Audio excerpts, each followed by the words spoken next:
এটা এটা মানে এটা আলেকজান্ডার নদীর পাড় এই জায়গাটিতে যখন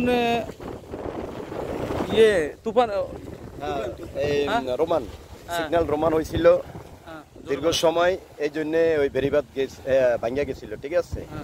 এখন এলাকার পাবলিক সাধারণভাবে মানে বস্তা ফালায়া বান দিয়ে রাখছে আর কি। এলাকার পাবলিক সরকারিভাবে কিছু করে না, সরকারিভাবে এখনো কিছু হয়নি। যদি সামনের দিকে সরকার উদ্যোগ না নেয় তাহলে সামনে বর্ষাকাল কত বেরিবাদ পুরোড়ে যাইতে পারে। এলাকার মানুষ এখনো আতঙ্কিত আছে। এলাকার মানুষ আতঙ্কিত আছে। আমি যখন ভিডিওটি করতেছি আমিও আতঙ্কিত আছি। এখানকার ঢেউ এসে এখানে আসতে পড়ে ভিতরে এই যে ফাটল ধরেছে, যে কোনো মুহূর্তে আলেকজান্ডার এই বাঁধটি ভেঙে যেতে পারে।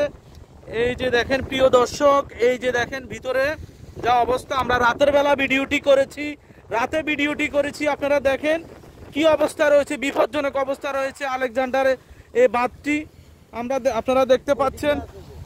হ্যাঁ, কোন দিকে? ওইদিকেও আছে না? ওইদিকে আছে না? এটা হলো ভয়ঙ্কর আর কি। এটা হলো জোরে বলেন, এটা হলো কি? এটা হলো মানে সবচেয়ে রিস্ক, এমন ভয়ঙ্কর বেশি, এটাই বেশি বেড়ে গেছে। আর ওই জায়গা আরো হাসপাতাল থেকে শুরু করে আরো 2 জায়গা 3 জায়গা গেছে। আচ্ছা আচ্ছা, এই যে কিন্তু হ্যাঁ আংশিক আছে, অর্থাৎ ডাবি গেছে, ঠিক আছে। আপনি ওই ভিডিওটা